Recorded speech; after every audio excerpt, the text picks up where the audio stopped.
ইতিমধ্যে জানে যে যোৱা 22 তাৰিখে মুকুল কাথাৰ তেখেত সেক্ৰেটাৰী কাৰ্বি আংলং অটোনমাস কাউন্সিলৰ সেক্ৰেটাৰী তেখেতৰ বিৰুদ্ধে এখন এজাহাৰ দিছিলে চেংপি টেৰংপি নামৰ এগৰাকী মহিলা তেখেতৰে সিস্টাৰ ইন ল যে তেখেতক এছল্ট কৰা বুলি সেই সম্বন্ধে 22 তাৰিখে এখন এজাহাৰ পাই আমি এটা গোচৰ ৰুজু কৰিছোঁ আৰু এই গোচৰ তদন্ত চলি থকা অৱস্থাতে সিদিনাই সন্ধিয়া অলপ দেৰিকে মুকুল কাথাৰে তেখেতৰ নিজৰ ইন লজৰ ঘৰত গৈ এটা ইনসিডেন্ট কৰা বুলি খবৰ পোৱা যায় আৰু তেখেতে গৈ তাত তেখেতৰ ওয়াইফে সেই সম্বন্ধে যোৱাকালি এখন এফআইআৰ আমাক দিয়ে তেখেতৰ ওয়াইফৰ নাম হ'ল লিণ্ডা লিন টেৰংপি আৰু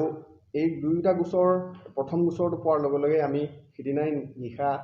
মুকুল কাথাৰৰ ঘৰত আমি তেখেতক সাৰ্চ কৰিবলৈ যোৱা হয় কিন্তু তেখেত ইতিমধ্যে ঘৰত নাছিলে তেখেতৰ ঘৰ সাৰ্চ কৰা হ'ল আৰু গম পোৱা গ'ল যে তেখেত ডিফুত বৰ্তমান নাই তাৰপিছত আমি বেলেগ বেলেগ খবৰ লগাই গম পালোঁ যে তেখেত গুৱাহাটীৰ ইতিমধ্যে ইয়াৰ পৰা ডিফুৰ পৰা ওলাই গৈছে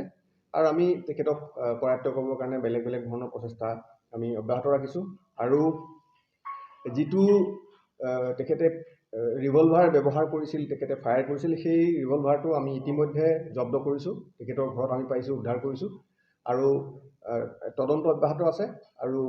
কিবা ইয়াৰ বিগত অনাগত সময়ত কিবা যদি নতুন তথ্য আহে আমি আপোনালোকক জনাম তেখেতে ঘৈণীয়েকে তেখেতক মিছবিহেভ কৰা বুলি দিছে আৰু এটা ফায়াৰ কৰা বুলি দিছে এক ৰাউণ্ড ফায়াৰ কৰা বুলি দিছে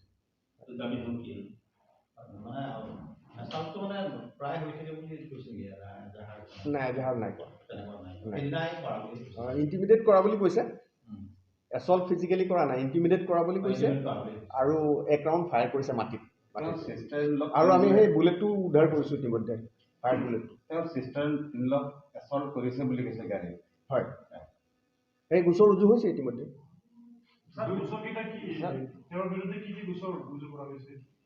তেওঁৰ বিৰুদ্ধে গোচৰ ৰুজু কৰা হৈছে আপোনাৰ Diphu PS case number 43/23 under section 341 323 506 IPC আৰু যিটো পিছৰ গোচৰ ৰুজু হৈছে সেইটো Diphu PS case number 44 under 44/23 under section 447 294A 506 IPC read with section 25 1A/27 Arms Act হয়